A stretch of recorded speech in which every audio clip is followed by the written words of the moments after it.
नमस्कार बच्चों। आज हम पढ़ेंगे 12th क्लास का फिजिक्स का पहला चैप्टर विद्युत आवेश तथा क्षेत्र। ये जो चैप्टर है ये स्थिर विद्युतिकी के अंदर आता है। तो अब हम देखते हैं स्थिर विद्युतिकी क्या होता है। तो स्थिर विद्युतिकी ये भौतिक विज्ञान की एक ऐसी शाखा है जिसमें स्थिर आवेश और उस स्थिर आवेश द्वारा उत्पन्न क्षेत्रों के मध्य अनुक्रिया का हम अध्ययन करते हैं। मतलब स्थिर विद्युतिकी के अंदर आवेश को स्थिर ही माना जाता है, गतिशील नहीं माना जाता उसको। और जब आवेश स्थिर होता है तो उसके कारण जो क्षेत्र उत्पन्न होते हैं उन क्षेत्रों के मध्य हम अनुक्रिया का अध्ययन करते हैं इस शाखा के अंदर। तो हमारा जो पहला चैप्टर है वो स्थिर विद्युतिकी के अंडर में आता है। अब इस चैप्टर में सबसे पहला जो टॉपिक आता है हमारा वो आता है विद्युत आवेश।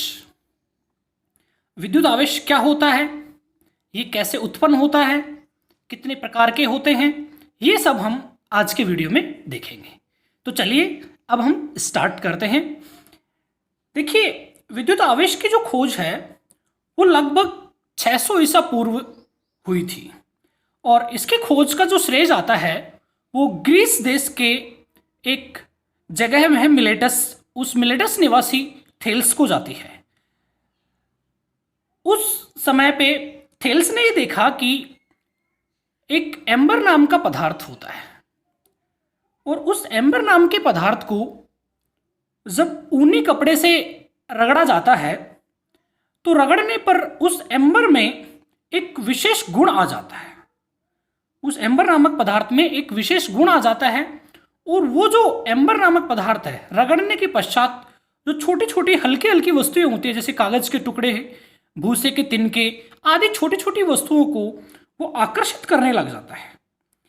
अर्थात रगड़ने के पश्चात उस एम्बर में एक विशेष गुण आ जाता है और उस गुण को ही वैज्ञानिकों ने विद्युत आवेश नाम दे दिया था। अब ये सिर्फ एम्बर और ऊनी कपड़े तक ही सीमित नहीं है, ये ऐसे बहुत सारे पदार्थों के युग्म होते हैं जिनको आपस में रगड़ते हैं तो वे पदार्थ भी ऐसा ही व्यवहार करते हैं, वे भी हल्की वस्तुओं को आपस में आकर्षित करने लग जाते हैं। जैसे एक एग्जाम्पल लें अपन कि प्लास्टिक के कंघे को जब हम सूखे बालों में घुमाते हैं तो काफ़ी देर घुमाने के बाद जब हम उस कंघे को छोटे छोटे धूल के कणों या भूसे के तिनकों के पास ले जाते हैं तो वो इसके चिपक जाते हैं, कागज के छोटे छोटे टुकड़े भी उस कंघे के चिपक जाते हैं। तो कंघे में भी वो एक गुण आ जाता है, विशेष गुण, कि वो हल्की वस्तुओं को आकर्षित करने लग जाता है। तो इस प्रयोग के आधार पर विद्युत आवेश की एक परिभाषा दी गई और वो परिभाषा क्या है कि पदार्थ में आपस में दो पदार्थों को आपस में रगड़ने पर उनमें एक विशेष गुण आ जाता है और उस विशेष गुण के कारण वो पदार्थ विद्युत क्षेत्र भी उत्पन्न करता है और अगर गतिशील हो तो चुंबकीय क्षेत्र भी उत्पन्न करता है। तो हम कह सकते हैं, हम एक परिभाषा दे सकते हैं आवेश की कि पदार्थों का वह गुण जो जिसके कारण वो पदार्थ विद्युत क्षेत्र और चुंबकीय क्षेत्र उत्पन्न करता है अथवा इनका अनुभव करता है, तो उस गुण को, उस विशेष गुण को क्या कहते हैं, विद्युत आवेश कहते हैं। तो इस प्रकार से विद्युत आवेश की परिभाषा दी गई।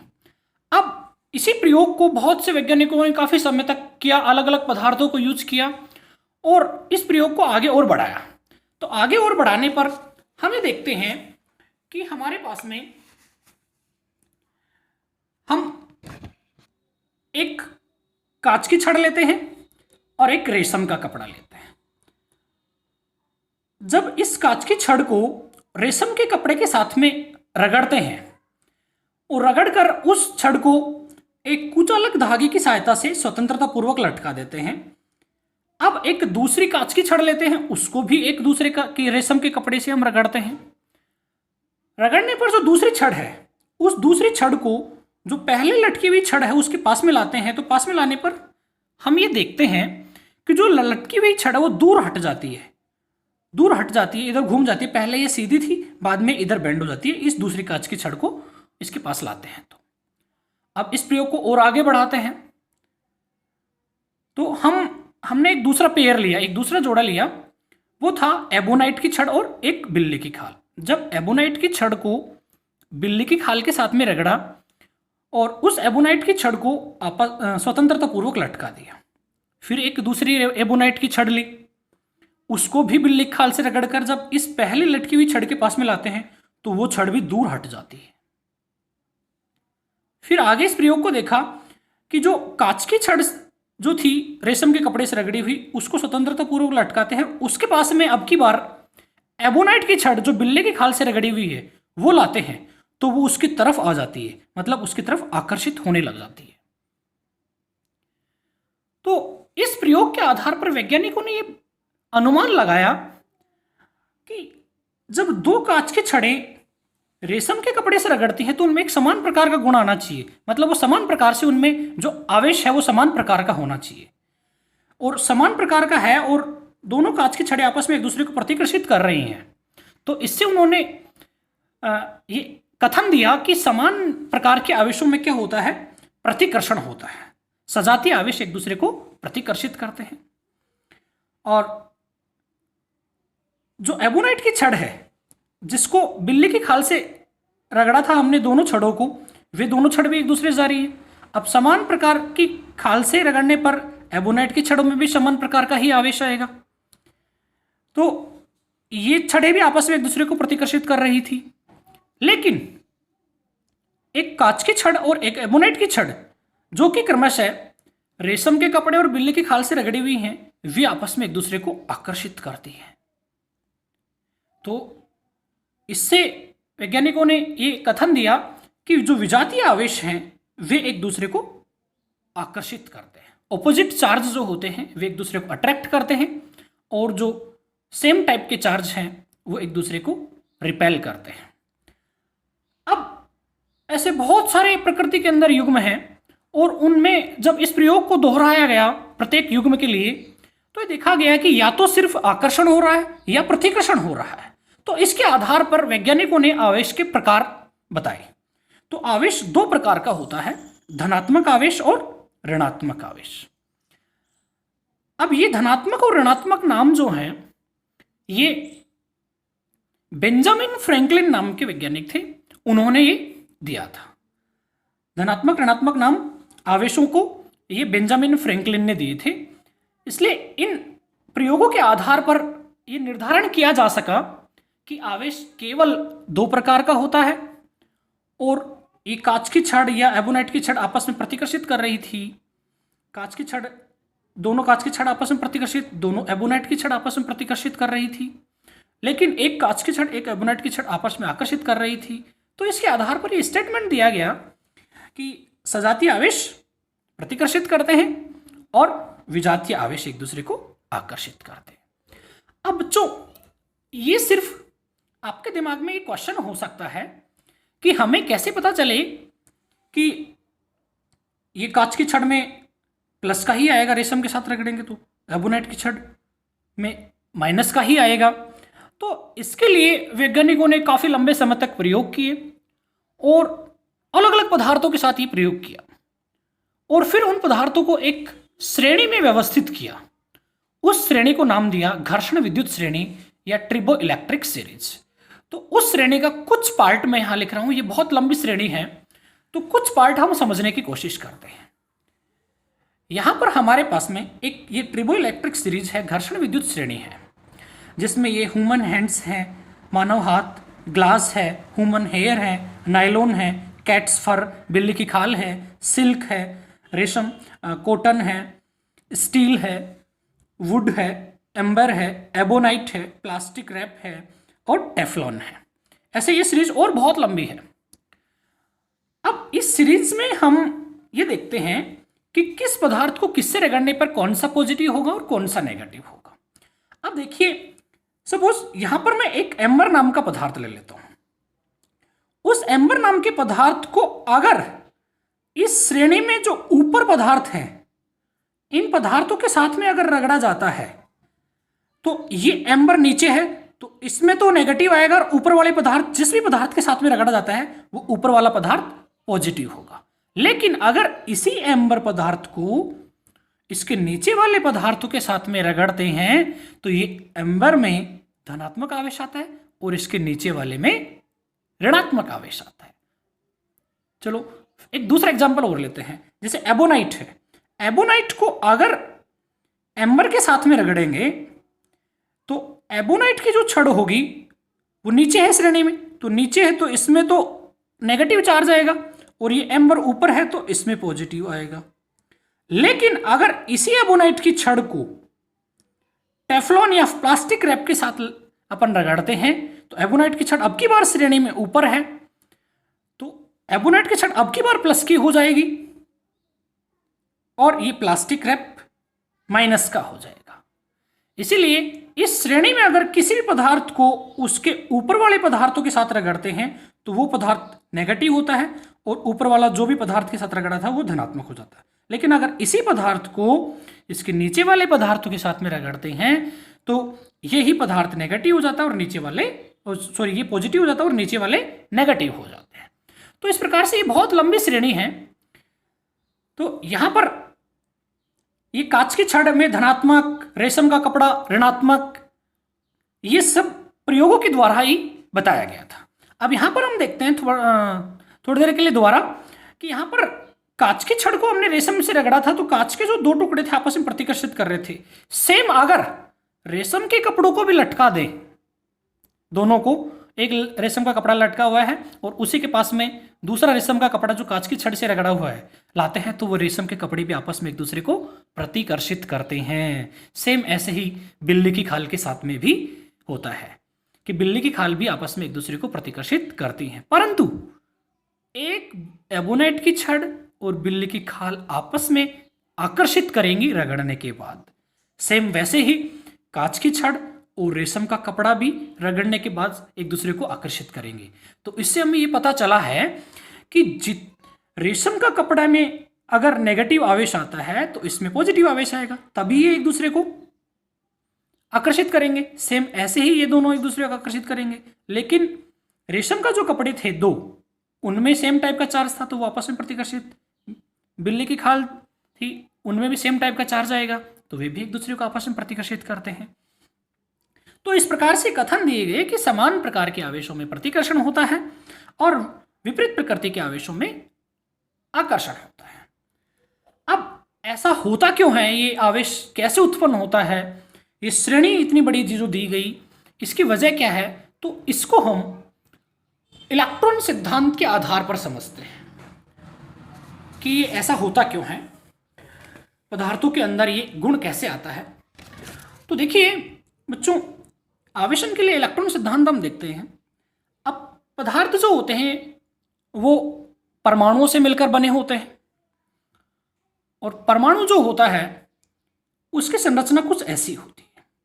इसमें ये इसका अंदर का भाग जो होता है, सूक्ष्म भाग, ये नाभिक होता है प्लस पॉजिटिव, इसमें प्रोटॉन और न्यूट्रॉन ये होते हैं, ये नाभिक है और इसके चारों ओर ये इलेक्ट्रॉन कक्षाएं होती हैं। ये था हमारा परमाणु। अब हम यहाँ पर देखते हैं सामान्य अवस्था में परमाणु जो होता है वो उदासीन होता है। अब इसके अंदर जो तीन मुख्य कण हैं परमाणु में, इलेक्ट्रॉन, प्रोटॉन, न्यूट्रॉन, उनके हम आवेश और द्रव्यमान देख लेते हैं। तो यहाँ पर जो इलेक्ट्रॉन है उसका आवेश होता है माइनस का, ऋणावेशित कण होता है तो -1.6 × 10⁻19 कूलाम होता है। द्रव्यमान 9.1 × 10⁻31 किलोग्राम होता है। अब प्रोटॉन का हम देखते हैं तो प्रोटॉन का जो आवेश होता है वो धनात्मक आवेश होता है, लेकिन परिमाण देखें तो वो इलेक्ट्रॉन के बराबर ही होता है, लेकिन इलेक्ट्रॉन नेगेटिव होता है और प्रोटॉन पॉजिटिव होता है। तो ये भी 1.6 × 10⁻19 कूलाम हो गया। अब इसका जो द्रव्यमान है वो 1.673 × 10⁻27 किलोग्राम होता है। अब बात आती है न्यूट्रॉन की। तो न्यूट्रॉन जो होता है उस पर कोई आवेश नहीं होता है, वो एक उदासीन कण होता है और उसका जो द्रव्यमान होता है वो लगभग प्रोटॉन के द्रव्यमान के बराबर ही होता है, 1.674 × 10⁻27। तो हम यहाँ पर कह देंगे कि जो न्यूट्रॉन है उसका द्रव्यमान प्रोटॉन के द्रव्यमान के बराबर होता है, लगभग बराबर होता है। अब न्यूट्रॉन और प्रोटॉन दो नाभिकीय कण हैं और इलेक्ट्रॉन नाभिक के बाहर उपस्थित होता है। अब बच्चों ये था परमाणु के बारे में बेसिक जानकारी। अब हम देखते हैं कि जब वस्तुओं को हम रगड़ते हैं तो उनमें जो विशेष गुण आता है वो किस वजह से आता है, मतलब उसमें आवेश जो उत्पन्न होता है उसकी क्या कारण है। तो देखिए हमारे पास में ये दो वस्तु हैं, ये वस्तु फर्स्ट है और ये वस्तु सेकंड है। अब वस्तु फर्स्ट जो है जैसे अपन ने ले लिया कांच की छड़ है, और वस्तु सेकंड हमारे पास रेशम का कपड़ा है। अब सामान्य अवस्था में ये दोनों क्या होते हैं, अनावेशित होते हैं, मैं कह दूं उदासीन होते हैं। रेशम कांच की छड़ भी रगड़ने से पहले की बात है, और रेशम का कपड़ा भी अनावेशित या उदासीन होता है। उदासीन क्यों होता है, क्योंकि इसमें जितने इलेक्ट्रॉन हैं उतने ही इसमें प्रोटॉन हैं। न्यूट्रॉन तो उदासीन कण होता है।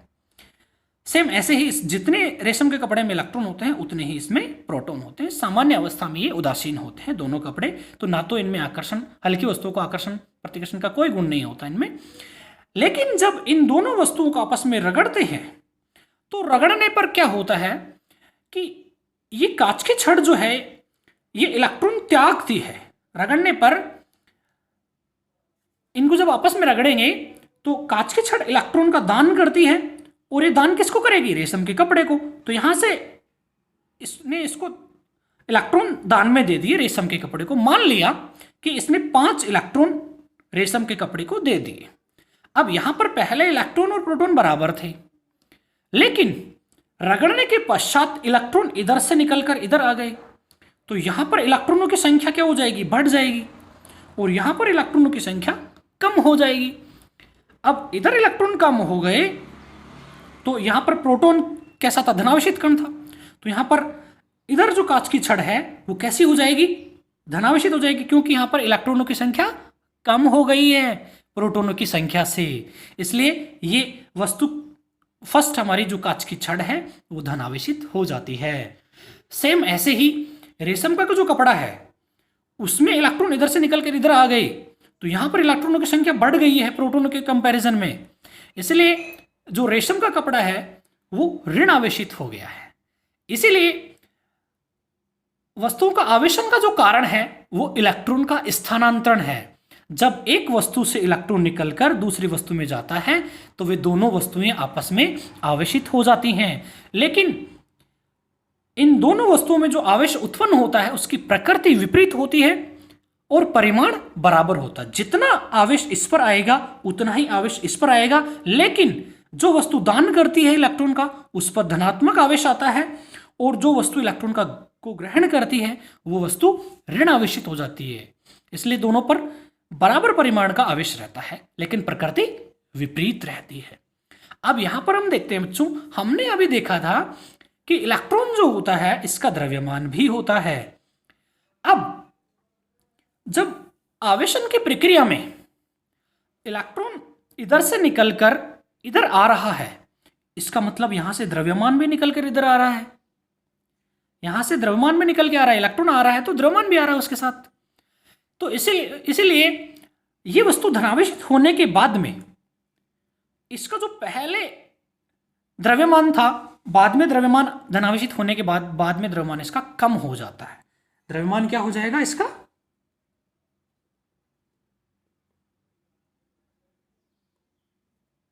कम हो जाता है, और इसमें इलेक्ट्रॉन इधर आ गए। अब इलेक्ट्रॉन आए तो उनका वजन भी साथ में आएगा तो इसलिए यहां पर द्रव्यमान बढ़ जाता है। तो ऋणावेशित वस्तु का द्रव्यमान बढ़ जाता है या ज्यादा हो जाता है, क्योंकि इलेक्ट्रॉन एक जगह से दूसरी जगह ट्रांसफर हो रहे हैं इस वजह से। तो इसीलिए आपको ध्यान रखना है, आवेशन का जो मुख्य कारण है वो इलेक्ट्रॉन का ट्रांसफर है। अब यहां पर देखिए बच्चों, यहां पर आवेश नष्ट नहीं हुआ है। यहां पर जितना इलेक्ट्रॉन इधर से निकले उतने इलेक्ट्रॉन इधर आ गए, इलेक्ट्रॉन कहीं नष्ट नहीं हुए। इसलिए आवेशन की प्रक्रिया में इलेक्ट्रॉन का केवल स्थानांतरण होता है, आवेश का कहीं पर भी कोई नुकसान नहीं होता है, और जितना इस पर धनावेश आएगा उतना ही इस पर ऋणावेश आता है। अब इसी प्रक्रिया को हम आगे बढ़ाते हैं।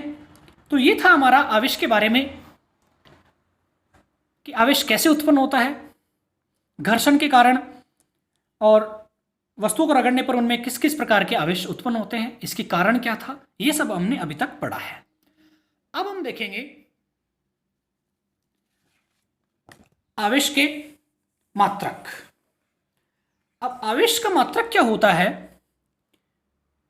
ऐसे पद्धति में अगर आवेश का मात्रक हम देखें तो ऐसे पद्धति के अंदर आवेश का मात्रक कूलाम होता है, लेकिन ये एक कूलाम जो आवेश होता है ऐसा पद्धति में, ये बहुत बड़ा मात्रक होता है, इसीलिए इसके छोटे मात्रक भी होते हैं जो निम्न हैं।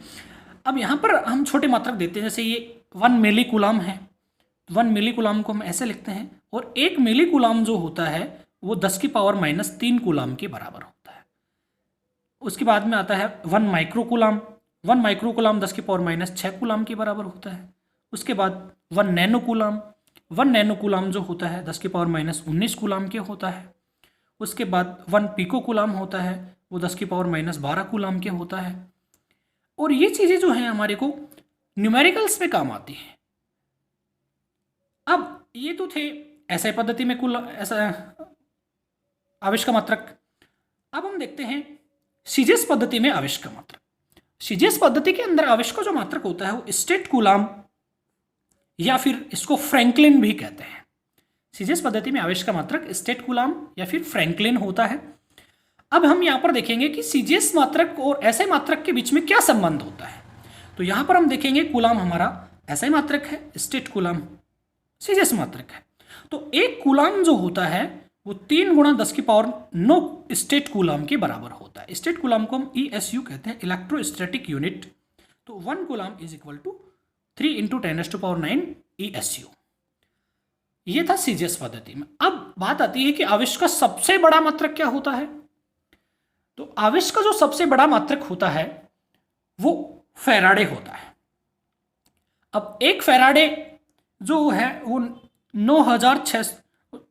96,500 कूलाम के बराबर होता है। 1 faraday is equal to 96,500 coulomb. अब हमने आवेश की परिभाषा देख ली, आवेश घर्षण के कारण वस्तुएं कैसे आवेशित होती हैं, ये सब हमने देख लिया।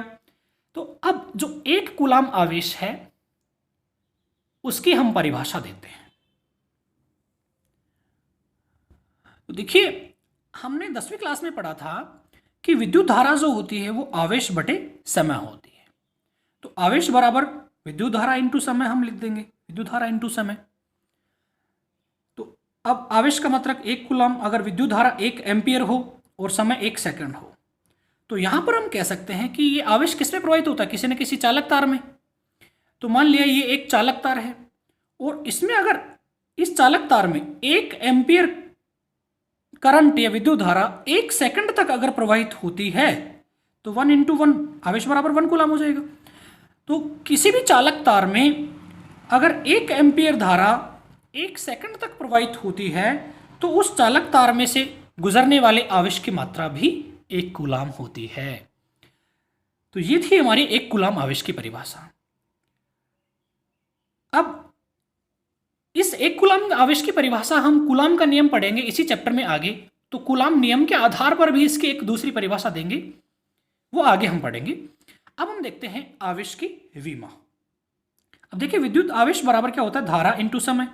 अब यहाँ पर द्रव्यमान तो है नहीं और ना ही लंबाई है, इसलिए यहाँ लिख देंगे आवेश की विमा क्या हो जाएगी, m0 L0। यहाँ समय है तो यहाँ T1, धारा का मात्रक एम्पियर होता है तो यहाँ A1 लिख देंगे। तो ये हमारा आवेश की विमा हो गई। तो बच्चों, आज के क्लास में हमने विद्युत आवेश के बारे में बेसिक जानकारी प्राप्त की है। अब अगली जो क्लास होगी उसमें हम विभिन्न वस्तुओं को आवेशित करने की जो विधियां हैं उनके बारे में हम पढ़ेंगे। धन्यवाद।